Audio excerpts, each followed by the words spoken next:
I formally welcome you all on behalf of Lahore Center for South Asian Studies. In fact, this is a think tank for harmonious relations between the SAARC countries, and we are organizing this webinar on the topic of historical and cultural linkages between Pakistan and Nepal, uh, just to have more harmonious relations between the two countries.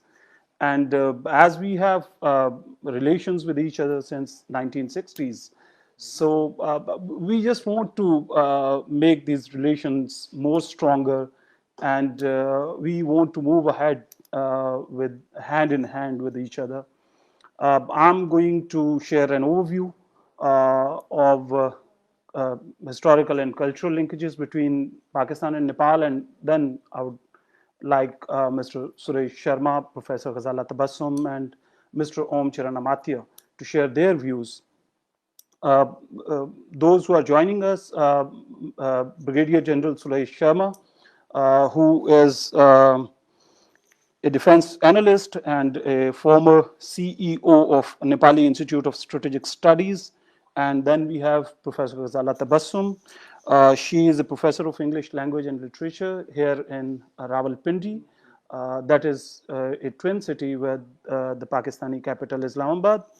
And then we have Mr. Om Charan Amatya, who is an academic and an author and deputy mayor of Bhaktapur. Now I'm okay. Deputy mayor. Okay. Ex-deputy mayor. He's former deputy mayor of Bhaktapur. And now we are going to start with the overview, and then we'll move to Brigadier Suresh Sharma. Uh, though physically apart, the Islamic Republic of Pakistan and the Federal Democratic Republic of Nepal belong to the Himalayan mountain range, and their official languages, Urdu and Nepali, are part of the same Indo-Aryan family of languages. Both countries are members of the South Asian Association for Regional Cooperation, SAARC, and have many similarities with reference to historical and cultural contexts. Pakistan and Nepal established democratic relations on 20th March 1960. Both countries celebrated the 60th anniversary of the establishment of their diplomatic relations in 2019. Nepal established a residential embassy in Islamabad in 1962 and honorary Nepali consulate general in Karachi in 1975. The bilateral relations between the two countries are based on goodwill, mutual cooperation, and support. Both countries hold similar views on many issues of common interest at various international and regional forums.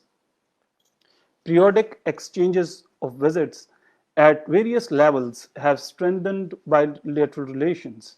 A Foreign Secretary level Pakistan Nepal bilateral political consultation mechanism was established to review the bilateral relations. The fourth meeting of the consultation mechanism was held on 25th February 2020 in Islamabad. The meeting reviewed the status of bilateral cooperation and agreed to further enhance the relationship between the two countries in the areas of trade, tourism, education, sports, culture, and people to people relations. Pakistan Nepal Joint Economic Commission was set up at the level of finance ministers in 1983 to promote economic cooperation between the two countries. JEC, in its various meetings, has agreed to exert efforts to realize the potential in the areas of trade, investment, and industrial joint ventures. Investment from Pakistan has been made in joint ventures in textile, hotels, and banking industries in Nepal. In order to boost the bilateral trade, the two governments signed a trade agreement in July 1982. A joint business council was established in November 1996 between the Federation of Nepalese Chambers of Commerce and Industry and the Federation of Pakistan Chambers of Commerce and Industry. Similarly, Confederation of Nepalese Industries signed MOUs with Karachi, Lahore, and Islamabad Chambers of Commerce and Industry in February 2005. Pakistan's main exports to Nepal are edible fruits and nuts, dates, ginger, saffron, turmeric, uh, bay leaves, curry, and other spices. Like, whereas Nepal's export to Pakistan includes primarily raw hides and leather, gum, oils, and contact lenses, etc. Pakistan and Nepal signed an agreement on tourism cooperation in February 2009. The agreement provides for mutual cooperation in tourism and archaeology, exchanges of visits of officials of tourism organizations, and travel and tour operators, cooperation to encourage tourists from the third countries to visit their respective countries.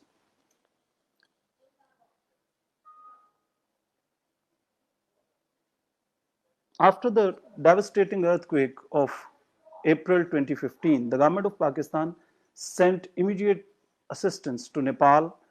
It dispatched rescue and relief teams, food, water, tents, and other relief material. Pakistan took part in the International Conference on Nepal's Reconstruction and pledged to support Nepal. The government of Pakistan provided $1 million to the government of Nepal as the relief to the victims of flood and landslide in Tarai region of Nepal in 2017. The political meetings between the two nations mostly happen at the SAARC summits. The latest was on 5th March 2018 when Pakistan's Prime Minister Shahid Khaqan Abbasi visited Nepal. The Pakistani premier, along with emphasizing on Nepal and Pakistan's relations during his visit, also talked at length about China's Belt and Road initiatives and the China Pakistan Economic Corridor project and encouraged Nepal to take benefit from it. Nepal's unpleasant experiences with India have proven that dependency on dependency can harm economic freedom and ultimately undermines the sovereignty. On the other hand, constructive relations would be fruitful for development. Pakistan has the desire and potential to augment trade and economic relations with Nepal. The policymakers of Pakistan and Nepal are making efforts to achieve this common goal that will be beneficial for both of them. This was an overview from my side, and now I would like to request Brigadier General Suresh Sharma to share his views on the cultural and historical linkages between the two countries. Thank you, sir. Thank you, Mr. Ahmed Sabir Shibani, Executive Director, Lahore Center for South Asian Studies. Assalamu alaikum. Since we are only four here, so I personally greet everyone. Madam Ghazala and Om sir and Sabir sir, and good afternoon. It is indeed an extreme pleasure to me and a great honor to participate in this program today. Although I come from the military background, so very less knowledge I do have in cultural and um, historical linkages. Since I was um, deputed as the defense attaché in Islamabad from 2008 to 2011, I had a great advantage to learn these two aspects while uh, uh, discharging my duty there as a defense attaché. Now, first and foremost, I thank the LCSA for inviting me. I learned that Lahore Center for South Asian Studies is dedicated to promoting peace, mutual harmony among South Asian countries. In fact, it is very relevant topic today.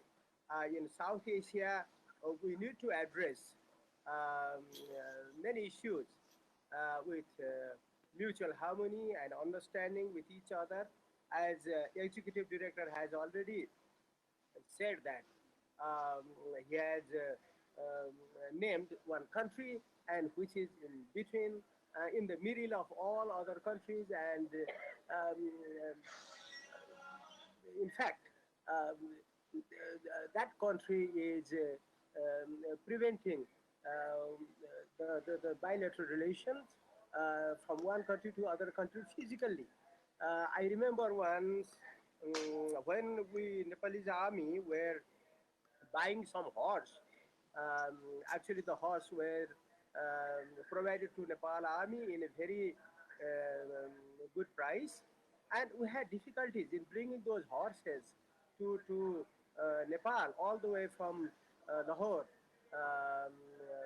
through Wagah border. So ultimately, we had to decline um, the project. So this is one case study. There are several case studies.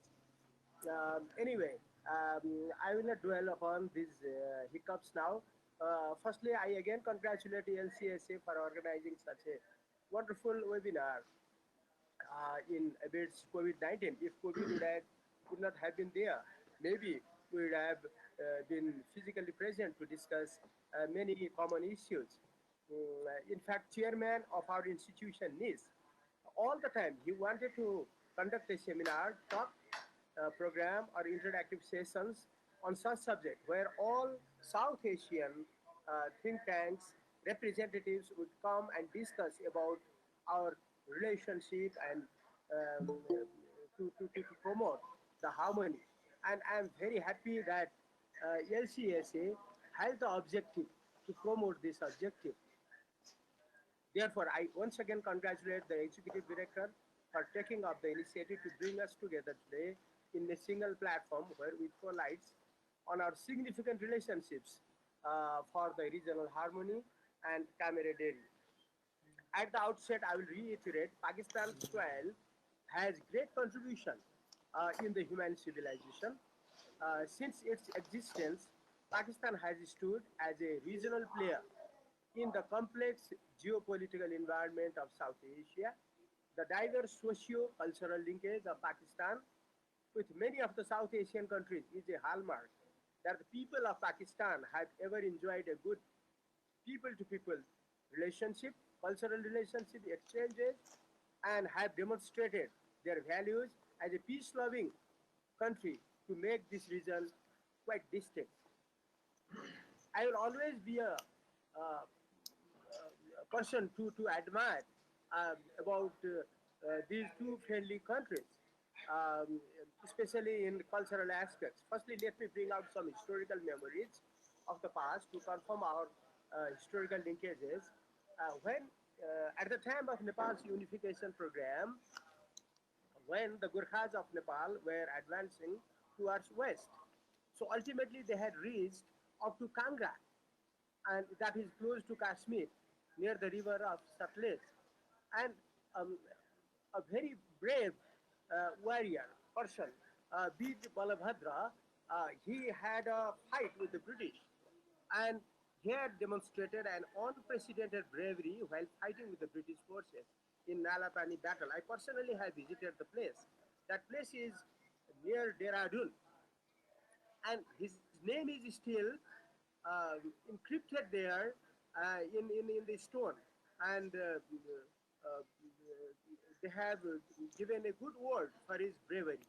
And later on, this Balbhadra, he had joined Ranjit Singh's army in Lahore. That time, Ranjit Singh's army was in Lahore. Of course, his territory was up to Kangra, where Balbhadra had to meet them. Uh, but he was fighting with the British forces. So that is the relationship. He later on joined King Ranjit Singh's army, and later on we knew that he sacrificed his life in some of the battles. So I again link our relations with Pakistan during King Prithvi Naran Shah's unification, who is the founder of this nation. The weapons his army, our army, of course, were prepared by some technicians who were from, no one knows, either they were from Pakistan or they were from India. At that time, Pakistan and India were not up to identities, and the forts were made with their assistance. So Muslim technicians, they came in that 17th century time, and their descendants are still found here, and that's how a substantial Muslim population is here in Nepal. So Nepal had a link with Lahore for many years. Nepalese youths, they traveled up to Lahore for the recruitment to join in the armed forces, and the popular word Lahore came into Nepal's common parlance. So even today, if somebody joins a foreign army, he is considered as Lahore. But the basic terminology came from Lahore. Nepal had a link with Lahore for many years. Nepalese youths traveled from Lahore, and after that, they had even found up to Waziristan. But during that time, maybe it was in the form of some units under the British rule. I do not know exactly. But there is one battalion which exists in Nepal even today. The insignia of Bhairavnath battalion is found in Waziristan. I have seen in the history book, in the history, in the book of history, and it comes in my mind that they had traveled to Lahore, they have gone up to Waziristan, and when I was the directorate of public relations, I was director there, and one of my official had interviewed our former field marshal Mir Shamsher, and he said that he was marching from Rawalpindi to Abbottabad that time. And he had a good memory of Abbottabad and Murray and everything. I was also there standing close to the interviewing official, and it was very interesting. So, for Nepalese people, Lahore, Karachi, Rawalpindi, even Waziristan, these are familiar terms. So, this is how our historical relationship can be, you know, verified. It can be verified that we are very, very close. And but the executive director has said that although we have physically apart, but the relationship is very, very close. I agree with him. Um, Nepal's Field Marshal Mir Shamsher always he admired the Pakistani people as well, because that time he met the Pakistani people, and he was telling me the story how he was welcomed by the Pakistani people that time.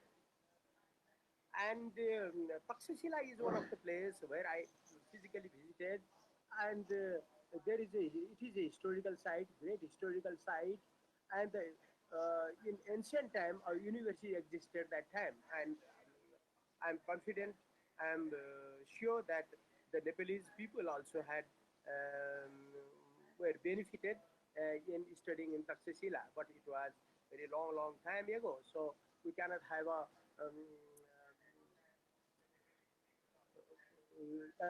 example existing now.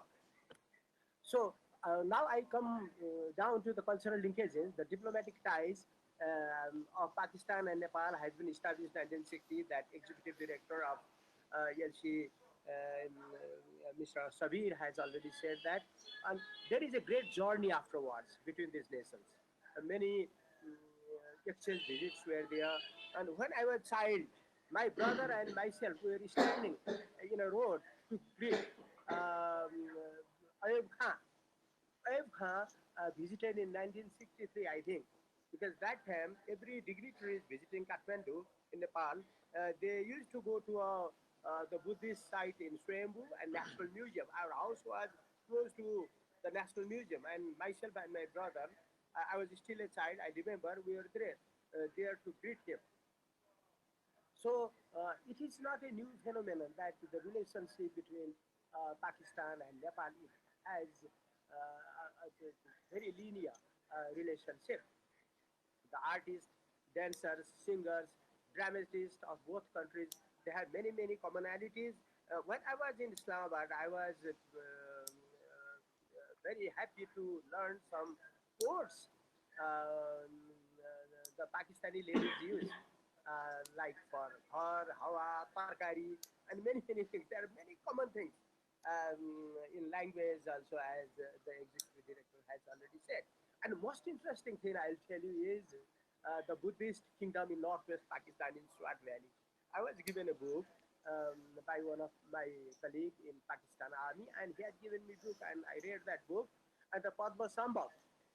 The Padma Sambhav, who is the main architect of Buddhist religion in Tibet, he was in fact born in Pakistan. He traveled to the South Asian countries, especially in Nepal also.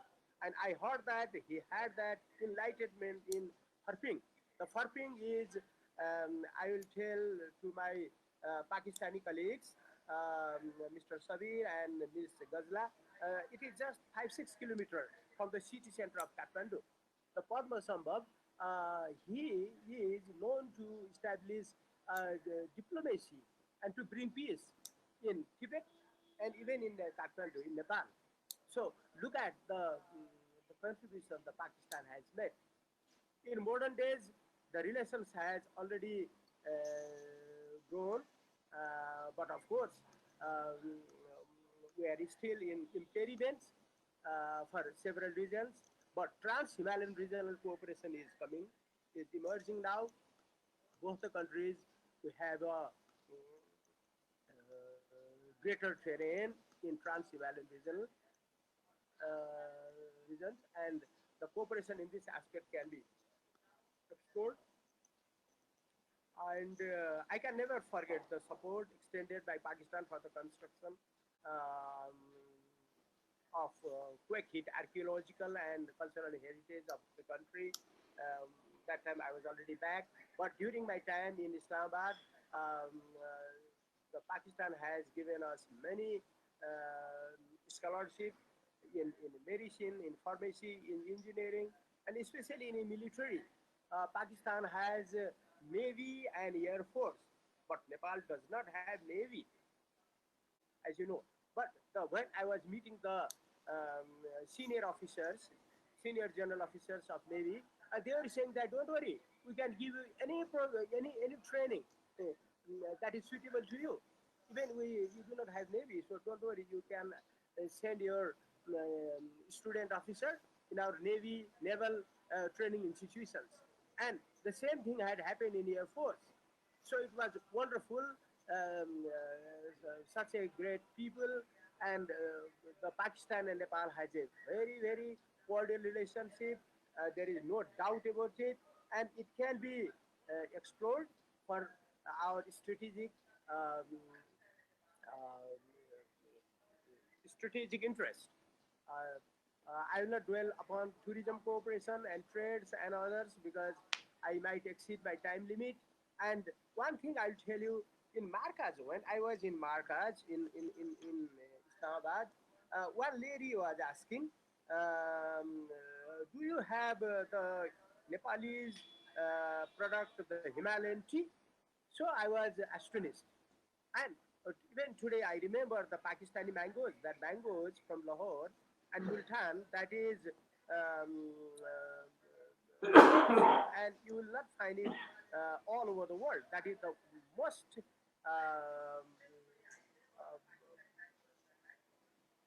what do you call high quality mangoes in Pakistan. So there are many things, not only mangoes, not only the textiles, and one thing I'll tell you that Pakistan had its own indigenous industries of all the commodities, everything. So Nepal can learn many things from Pakistan. So as the executive director has said that the over dependency to India and all. So we can learn from Pakistan that we have to reduce our dependency to India by learning lessons from Pakistan. Because Pakistan has produced all the things from needle to cars and aeroplanes, helicopters, everything. So why not we? So this is the most important thing we can learn from Pakistan, I personally view the assistance to students provided by Pakistan government in higher education, various educational institutions is a long-term career of our body relationship that has to go further. And economic cooperation between both countries is very broad and ranges in many sectors and has to be explored. And lastly, but not the least, I again reiterate the relationship between these two nations would carry much more strategic significance in the region. Now I conclude by saying one word: long live Pakistan-Nepal relationships. And thank you, sir. Many thanks, Brigadier General Suresh Sharma. I'm really delighted to hear you sharing your views about Pakistan and Nepal's friendship, and especially your experience here as defense attaché. Before moving forward, I would like to clarify that I'm not the executive director. I'm director research of the center. Executive director, Mr. Sabir Sohani, will join us for a vote of thanks at the end of the discussion. I'm sorry. Uh, Now, I would like to move forward, and our next discussant, Professor Ghazala Tabassum, who is a professor of English language and literature at Rawalpindi Women University. She is going to talk about the similarities that are found between Pakistani and Nepali women. Professor Ghazala Tabassum, please. Thank you, Atif. Mr. Sharma, before I really begin with my presentation, I've made a small presentation with certain slides. But before I begin with it, I must share that my husband was in Air Force and he went to Nepal in 2011-12, and he spent some time in Kathmandu, and he brought me a gift from Nepal. Actually, the scarf that I am wearing, it's made in Nepal. If you could see that, I don't know if you could see the tag. It says it's Yes. made in Thank you, Nepal. sir. Thank you. Yes, thank you. And he was really, really all praised for the beautiful scenic beauty of the country. Unfortunately, it's a landlocked country and hasn't developed to its full potential. But we hope that with the Himalayas between us, that's a connecting.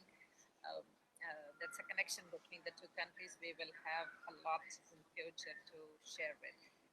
I would like to share my presentation. Let me share my screen. I hope that you'll be able to see all the slides clearly.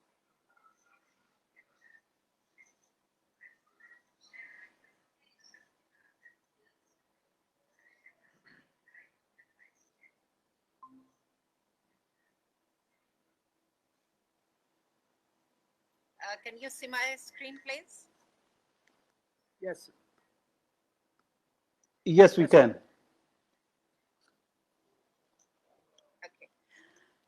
When I was really looking for something to present at this forum, I was searching on internet, and I was surprised by the similarities that I found between the women of Pakistan and women of Nepal. And talking about women is certainly natural for me because I hail from a women university and I have a long career with women, young women of Pakistan.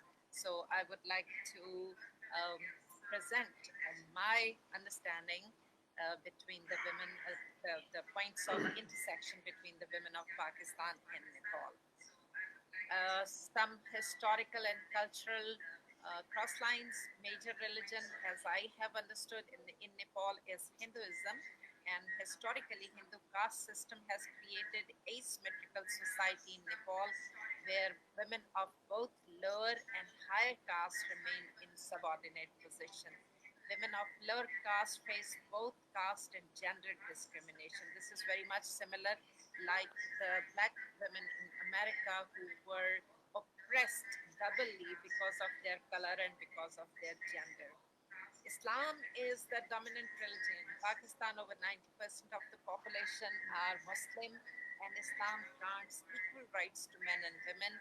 There is no caste system in Pakistan, in Islam, but centuries-old coexistence with Hindus in the subcontinent, tribal and feudal norms, and large-scale ignorance has created a society where women are marginalized in all aspects of life.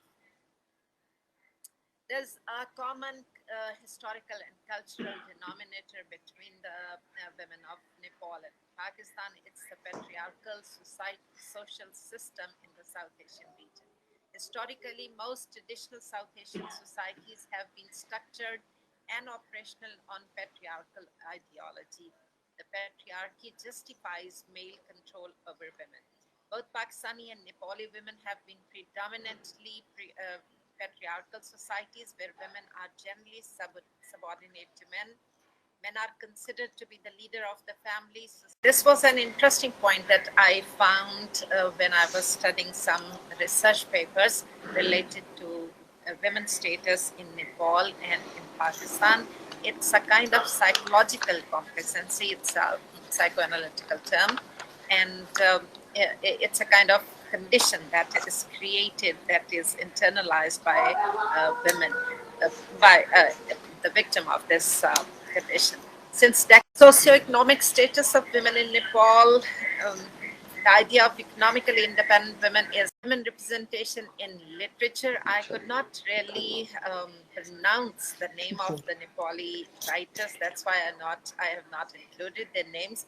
But I've read a few researches that about the Nepalese fiction, and the female characters in that fiction share some common traits which most of the women in Nepal even today exude, such as compassion, sacrifice, and docility.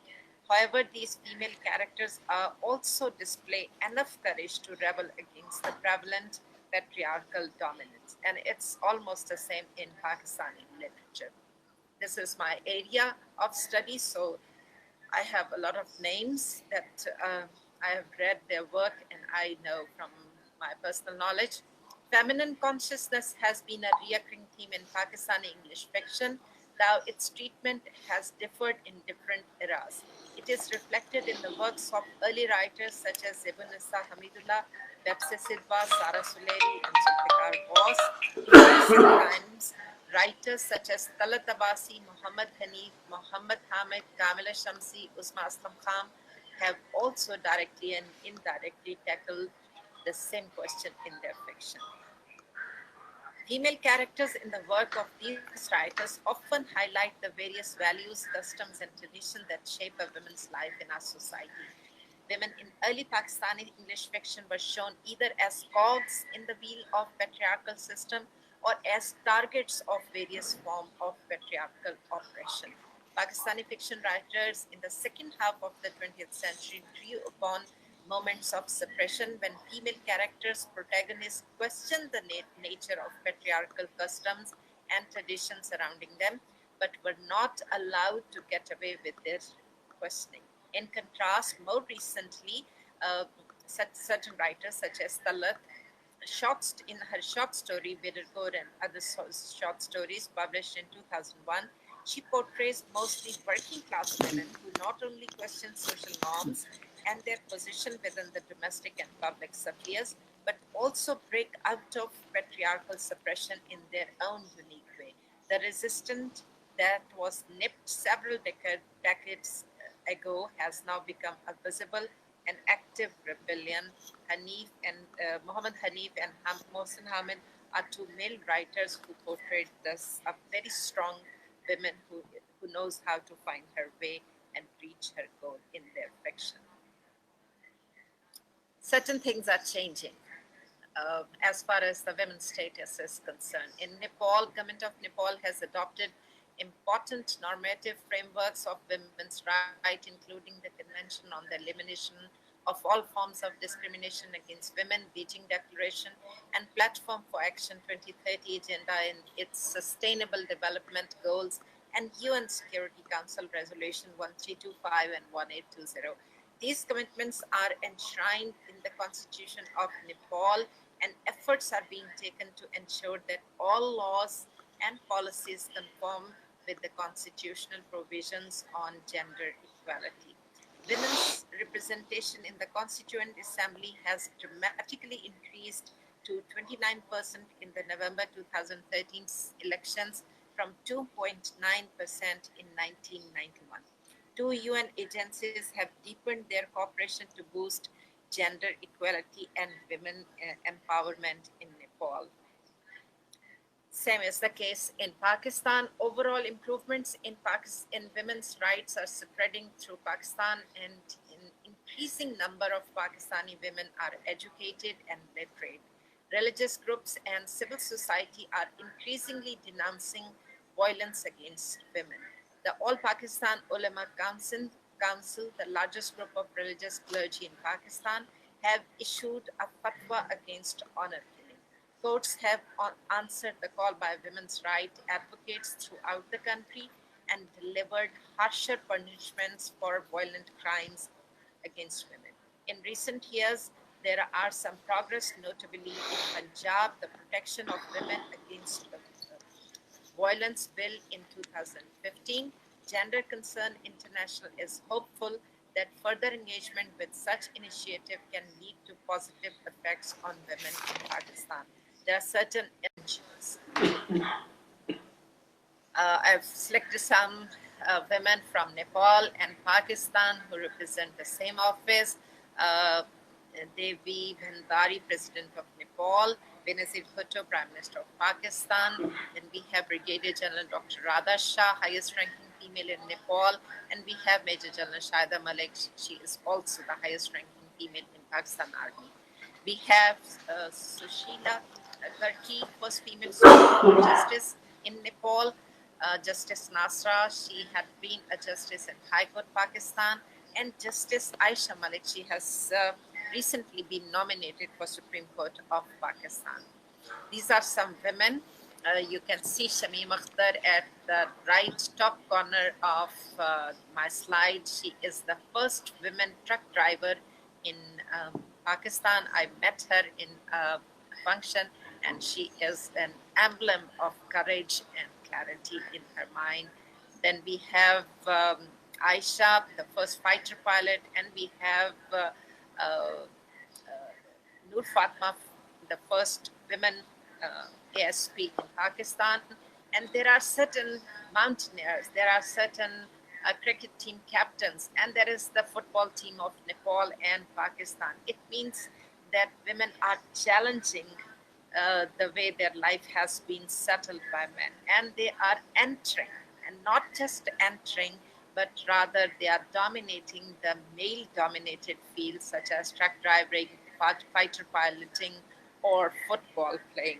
These are just symbols that horizons are shifting for women's status in both the countries.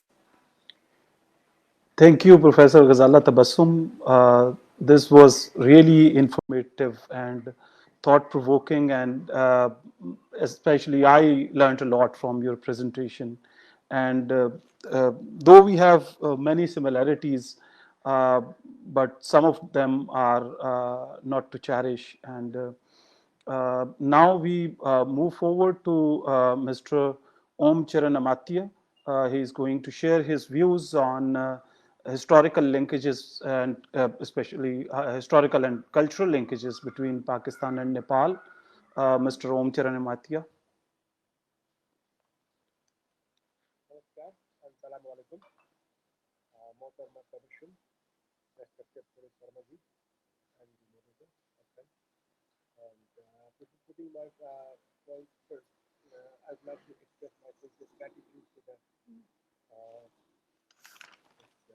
Lahore Center for South Asian Studies, and especially Mr. Ahmad Sabir Shubhani for hosting this very valuable program and making me a part of it. Thank you very much. And I grew up watching Pakistani TV serials. It was very popular at the time, Pakistani TV serial.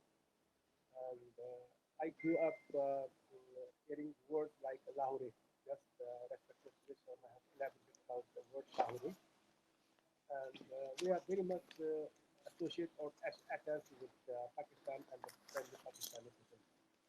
And as far as I remember, when I was elected deputy mayor of Bhakta, I was at early 20s, and I remember the first head of state that I had welcomed in Bhaktapur as the acting mayor of Bhaktapur was President Ziaul Haq. And I was so attached with the Pakistani civilian, Pakistani people, Pakistani government that when my daughter was born in 1992, I took the name Anupama. Anupama means Benazir in 1992. It was in 1992. So my daughter, she is now an ophthalmologist, eye specialist doctor. And when she was born, I adopted this name. I love this name, Anupama Benazir, um, in your language, in Urdu. When we talk about the historical and cultural linkages between Pakistan and Nepal, the linkage gets back to some 2,500 years back, right during the lifetime of Gautam Buddha. When you go through the available books in the market or go through the text available in the internet, we will find that the linkage started in during the reign of King Ashoka, the Mauryan King Ashoka, when he converted himself into Buddhism, and after this devastating Kalinga War, and Buddhism made inroads in the then Gandhara, now Afghanistan and Pakistan. But my studies show that it was 200 years ago, and before 200 years, the Sakis, who debated from Kapil Vastu, the birthplace of Lumbini, had arrived in Gandhara, that is now Afghanistan and Pakistan, and it was those people, the Sakis from Kapil Vastu, who took Buddhism to Gandhara as well as in Kathmandu. So it started, the linkage between Pakistan and Nepal started 2,500 years back. 200 earlier, before Ashoka introduced or took Buddhism to the then Gandhara. And there are many plenty of examples to support this reason. And during the lifetime of Lord Buddha, there was a great massacre. More than 50,000 Sakyas were massacred by the local king Vidudab at the जी time, right during the lifetime of Buddha. अब More than question answer के 50,000 लिए तो हमें कोई Sakyas बंदा were चाहिए ना, massacred, बंदे तो है नहीं, and हम आपस those में who डिस्कशन survived the करेंगे। massacre uh, went out of Kapil Vastu जी in जी 5 groups, and one group landed in the then Gandhara after passing through Kashmir, and another group landed in Kathmandu Valley.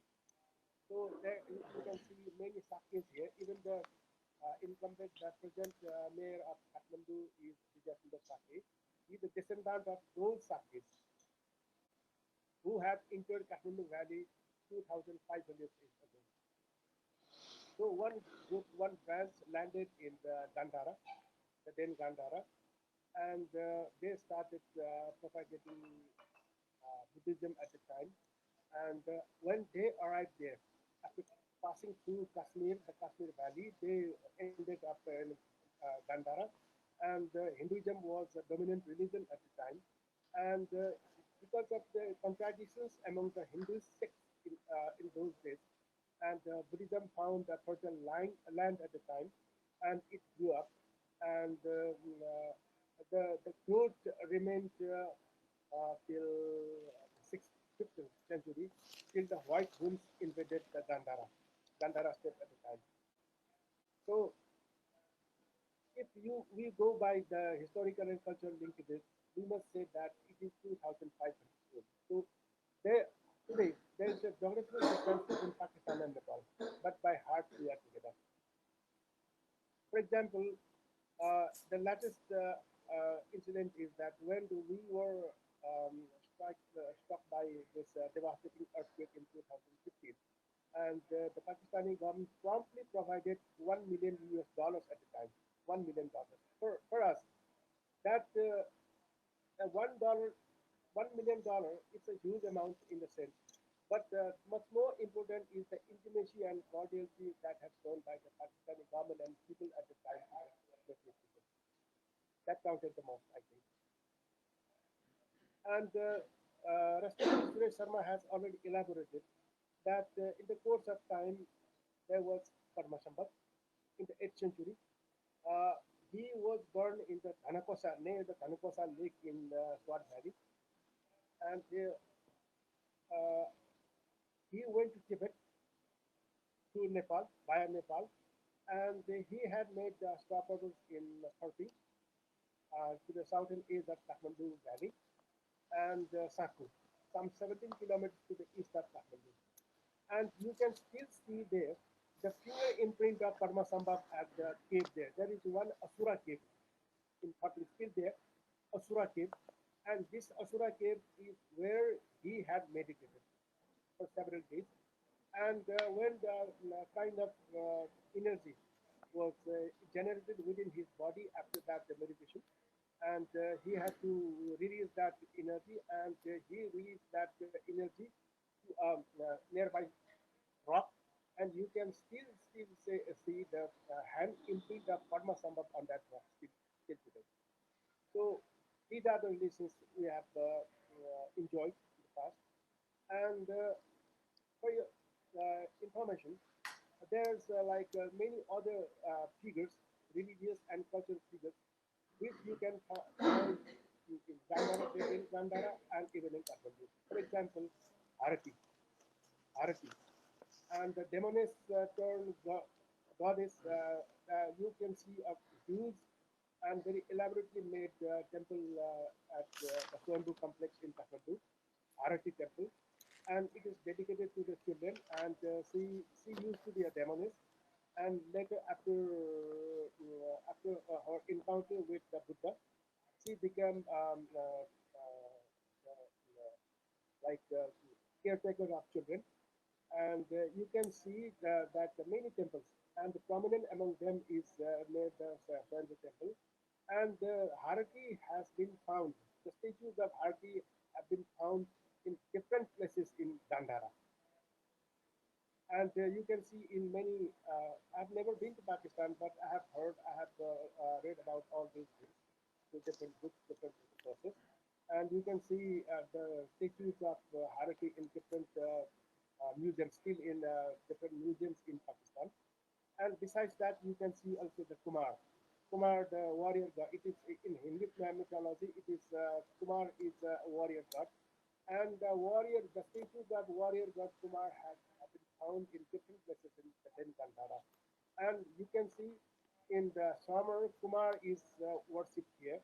So there are many places, many figures, many religious events which join Pakistan and Nepal. So uh, and the Pakistan and the Nepal relations, if we speak in formal terms, it dates back only in 1960. The diplomatic relations were first in the 1960 March. And just remember the year. It was established in 1960, means 13 years after Pakistan was founded. 13 years after Pakistan was founded. And if at the time, and Mr. Sharma can elaborate more on this matter, if India and China were not locked in their own dispute at the time, they were not locked in the like skirmishes, the relations between Pakistan and Nepal would not have been established that year.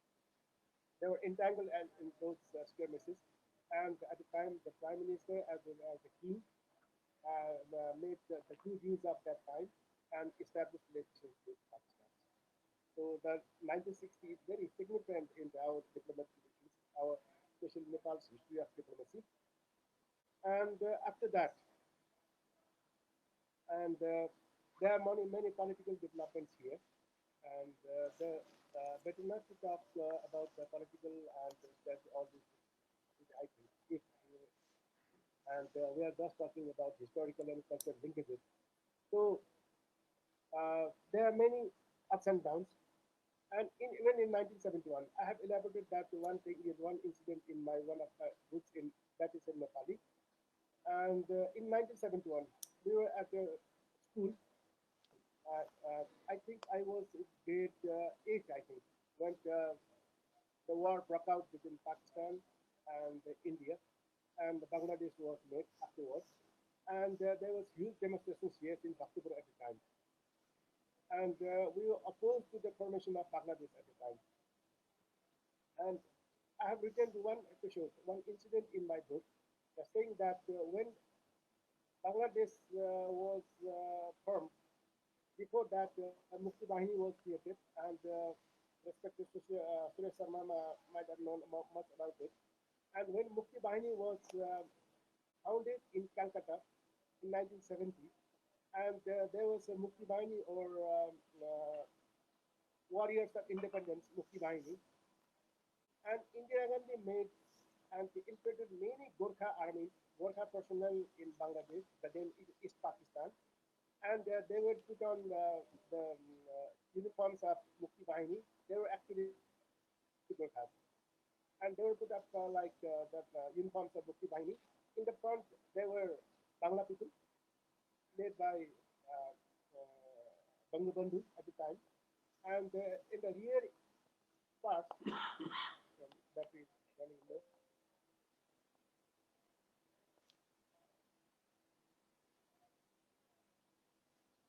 but the camouflage people, most of them are Gorkhas, in the Indian army, from the Gorkha battalion there.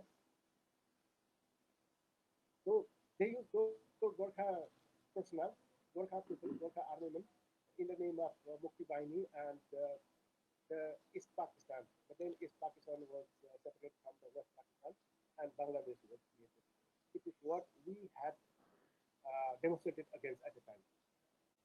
And for the we are now in the 21st century, and we will have to enhance the people-to-people relations between the two countries. And it has been we have been advocating for this matter since a long time back.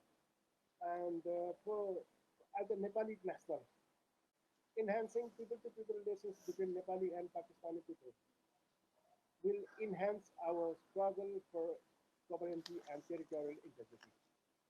It is on our own benefit. So we are for further enhancing people-to-people relations between Pakistani and Nepali people. And besides that, we will have to promote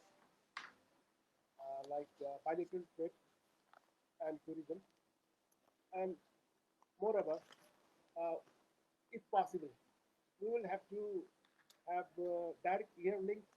We used to have direct air link between Kathmandu and Karachi, but it is no longer there. We will have to, if possible, and we will have to re-establish the air link between the two countries. And another aspect we will have to put emphasis on is the soft power. Like we used to have the joint ventures in different sectors in the past, and I remember there used to be joint venture movies in the past, and Nepali and Pakistani entrepreneurs joined hands in making movies, and besides that, Pakistani terrorists were very popular at the time, and I have already told you in the beginning of my speech here that I grew up watching Pakistani terror series. I still remember the films like Urusha, the title of one that Pakistani television, very popular television in Nepal, Urusha, and many characters, Haku Baba, there are many characters there. And in qualitative terms, Pakistani television are very popular especially among the higher and middle class people here. And if possible, we can restart this kind of thing, and we can use this aspect as soft power as enhancing the people-to-people relations between our two countries. So better to have our focus concentrated on all these matters, and I'm very hopeful that once, sorry, once we could do all these things, and we can take the bilateral relations between Nepal and Pakistan to a new height. And I wish long live Nepal-Pakistan relations, and long live people-to-people relations between our two people. Thank you. Thank you, Mr. Om Charan Amatya. This is really heartening to know that he named his daughter some 3 decades back as Anupama, and uh, it is, its meaning in Urdu is Benazir. As I have mentioned in the start of the overview that I was sharing with you, I told that there are similarities and there are linkages between Urdu and Nepali, as they belong to the same language family, that is Indo-Aryan family of languages. I really wish that we could develop some institutes in Pakistan and in Nepal to learn the languages of both the nations. Like we should have, centers here in Pakistan for Nepali language and in Nepal for Urdu language, so that people to people contact could be strengthened and uh, people could learn about each other. Now, I would like to open the discussion, and the forum is open now. We all can share our views on the topics, whatever we want. Yeah, I have a request to Mr. Amatya. He was mentioning, sir, you were mentioning that you have written in your book about 1971, the role of Muktibanis and how the Indians and the Gurkhas, they were disguising themselves and they were fighting in uh, then East Pakistan that was later became Bangladesh. Uh, could you please mention the name of the book and in which time period it was written? It is in Nepali. It is in Nepali, and it was written some 8 9 years back when the constitution is being drafted here in Nepal.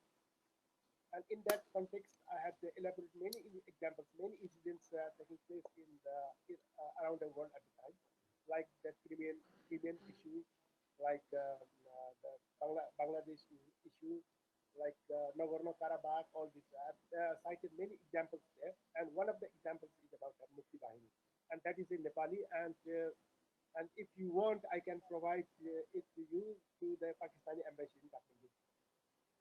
Thank you. Thank you very much. Uh, I really wish we could have literature from both sides, the Nepali literature and Urdu literature that is translated in both languages, and people could know what is being written or what has been written in Nepali and Urdu in the past. Uh, Brigadier Suresh Sharma, would you like to say something? Your mic is mute.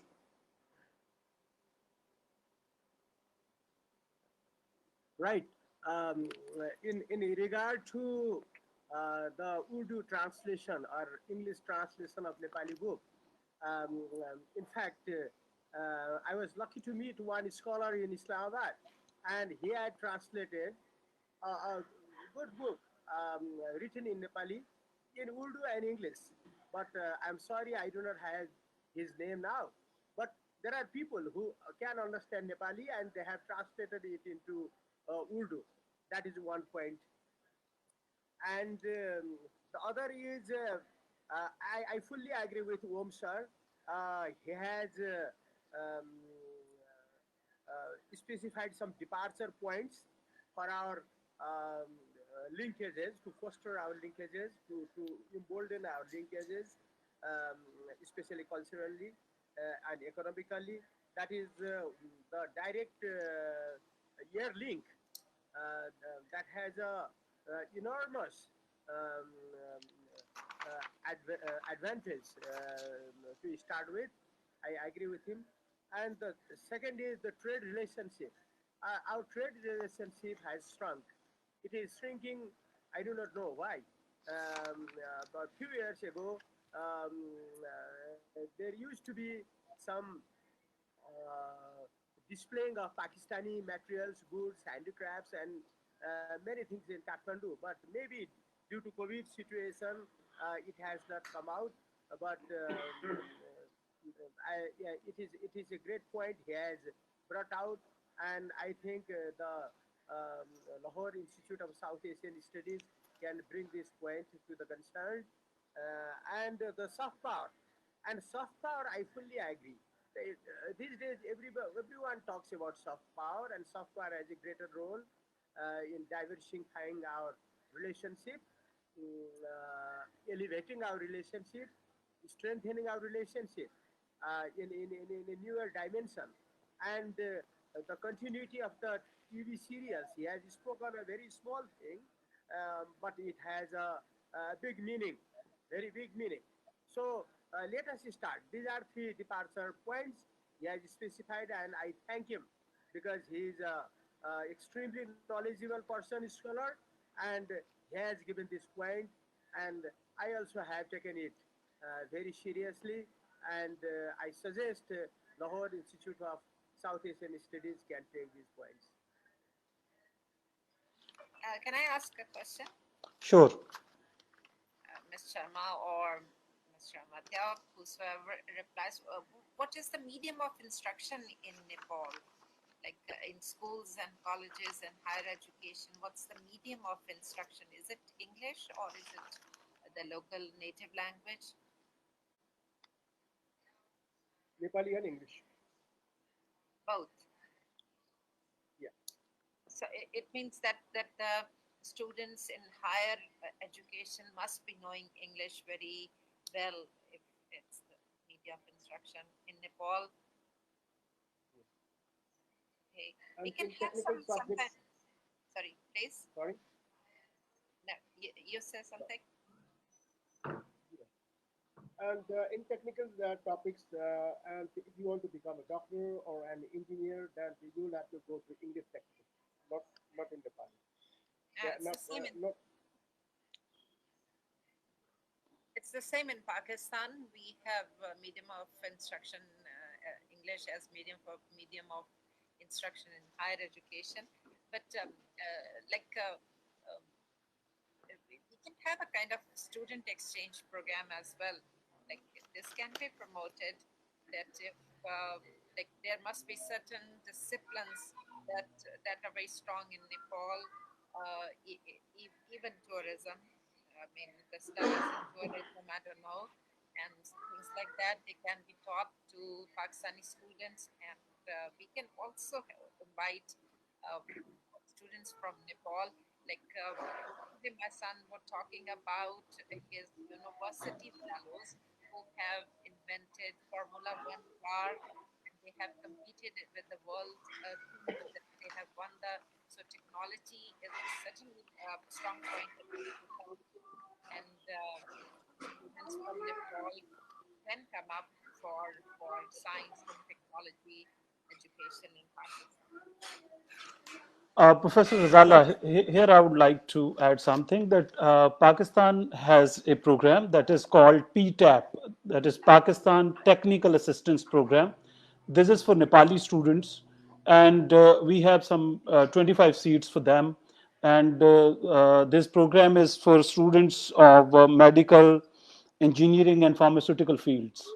So Pakistan already has a program for the Nepali students, and Pakistan started another program under which Pakistan invited some 225 Nepali nationals, mostly students, living in different cities of Pakistan, including 80 Nepali doctors who are pursuing their MS, MD, and MDS in Pakistan. Okay, that's good. That's good.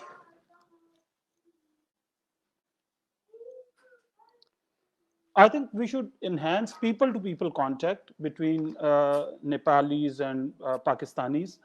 And this can, strengthen the relations between both the countries. I agree. I agree. What if I would be very much interested in going to Nepal someday? Yes,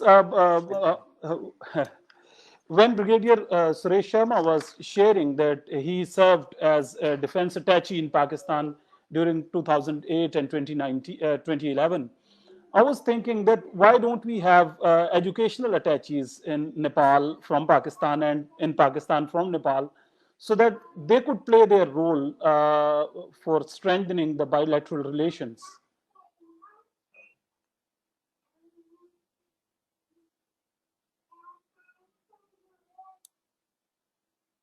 Mr. Answers here. Because of some feedback talking and where it is from.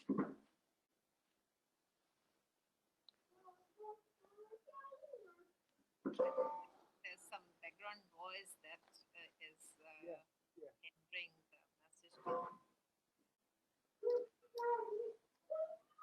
Yes, maybe this is Brigadier Suresh Sharma's side.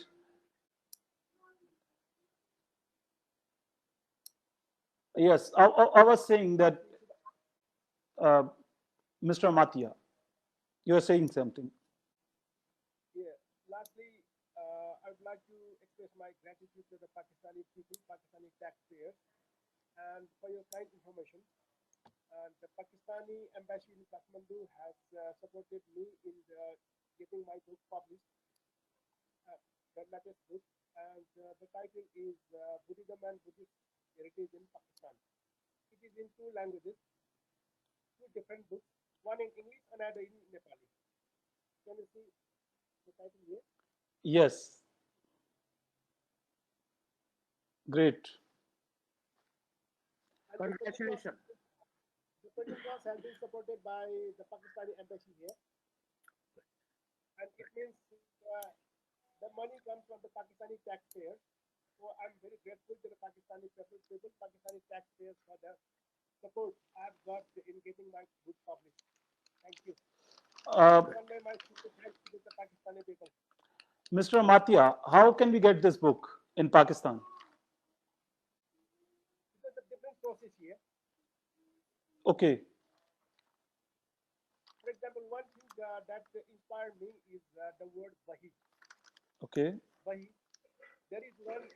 There is one Buddhist heritage site in Pakistan, Takht-e-Bahi. yes, It is a UNESCO heritage site. It is a UNESCO heritage site. It is Takht-e-Bahi.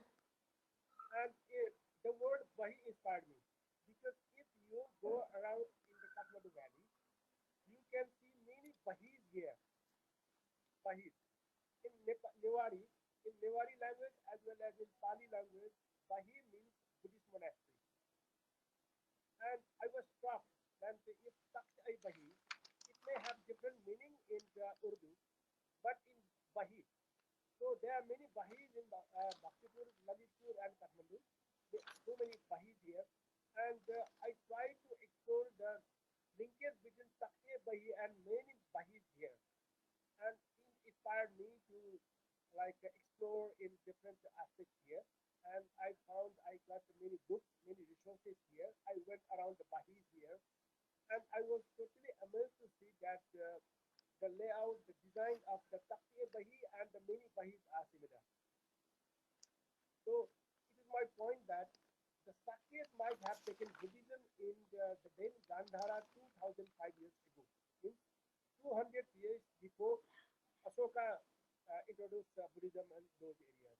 So when I elaborated this aspect to the then Pakistani ambassador to Kathmandu, Dr. Mazhar Javed, he was very impressed. And he asked me to write down this book. And I started it, and he is now in South Africa. He has been transferred to South Africa as the Pakistani ambassador. And now Mr. Syed Haidar here is His Excellency Syed Haidar is here. And they are very supportive to my efforts here. And because of their support, the book is now ready, and it may be released most probably by the end of this December. Thank you. okay. Congratulations, sir. Congratulations. Thank you, sir. Uh, Mr. Amatya, I was asking how can we get your books in Pakistan? Saeed Bookstore. In Islamabad. Okay, I can find that book for you, Atif. Said The book is now in the Pakistani embassy here. okay, The Pakistani embassy here. You can contact the embassy here for a copy of it. Okay, Thank you. thank you. So, Professor Ghazala, would you like to share something more or whatever you want to talk about? Atif, I would really suggest that we should invite more people. We can also ask students to join in because what I personally feel is that it's very interesting, it's very informative to know cross culture, cross countries people. And again, we've been talking about people to people contact. So, can we invite more people next time, or we can enlarge the scale and scope of this platform? I don't know. Yeah, yeah, yes, we can. We can invite the students, especially those who are living here in Pakistan. We can ask them to join us on Google Meet or Zoom, and they can share their experiences here in different cities of Pakistan.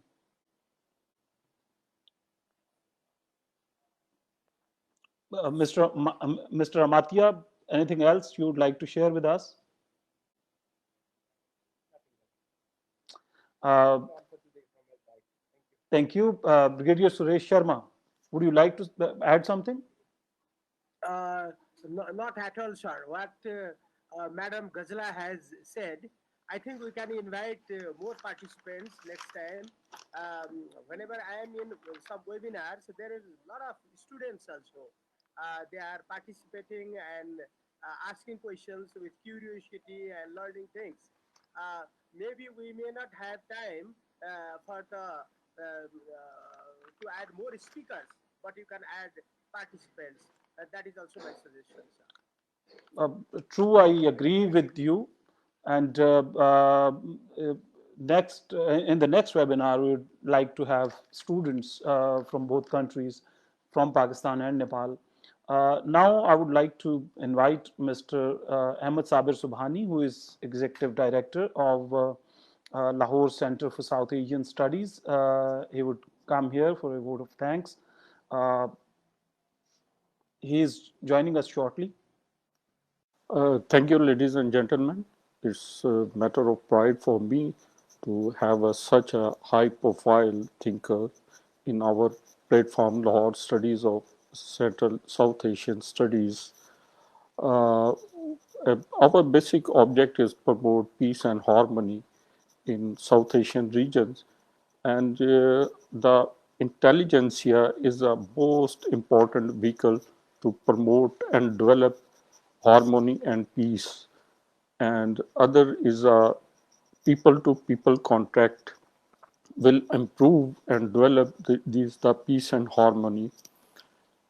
uh, Really, it's I am very excited, and I was while I was listening your talk, it is I am mesmerized with your power of knowledge uh, you are discussing.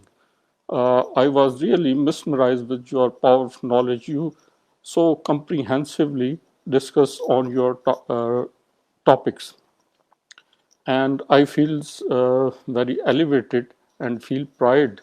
Brigadier Suresh and Mr. Om Charan said uh, their affiliation and being with in Lahore, and they said that Nepal is like Lahore, and Mr. Om Charan also been in Lahore. I'm Lahori boy. I hope you won't mind the word boy. Uh, we also promote the commonalities, and commonalities promote people to people relation and peace. Uh, I hope Professor Ghazala bear me out that she talks very well on women issues in Pakistan and Nepal, and I will also raise some commonalities between Pakistan and Nepal that I think my friends Mr. Om and Brigadier Suresh also endorse me that when we go home, we will found wife there. So it's common problem. I think my brother will how to handle the wife. It's a common problem in Pakistan and Nepal to handle the wife. I think woman is also one aspect and wife is also another aspect. And hopefully we will develop husband rights movement. And I think we will look forward for more webinar and more program and more exchange programs on this platforms. And this is first but not last. And Lahore Center for South Asian Studies also again says that Mr. Om has a very in-depth knowledge in our Indus civilizations, and Brigadier Suresh, I was very impressed how he explained the issues of Kashmir and our eastern and western borders. It's very knowledgeable for me, and I'm again thankful to you and hope we will be in contact for further program. Thank you, sir. Thank you, madam. Thank you very much, Mr. Subhani, for giving us this opportunity. It was really, really a wonderful experience knowing our colleagues from Nepal, Mr. Sharma and Mr. Amatya. It's been my pleasure knowing you. Thank you, Sabir, once again for this opportunity. Thank you, Shivani Saab, and your organization for giving me this opportunity. We look forward to meeting again Welcome. in the near future. Welcome, my pleasure, sir. My pleasure. Thank you, Savani Shah and Madam Ghazala. It was a wonderful time today. Thank you very much. Have a great day.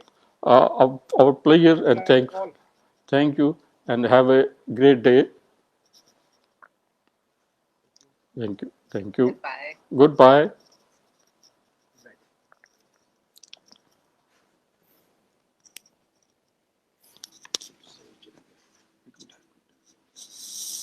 चलिए अब करते हैं वो आवाज़ बंद कर दी है video भी बंद कर दी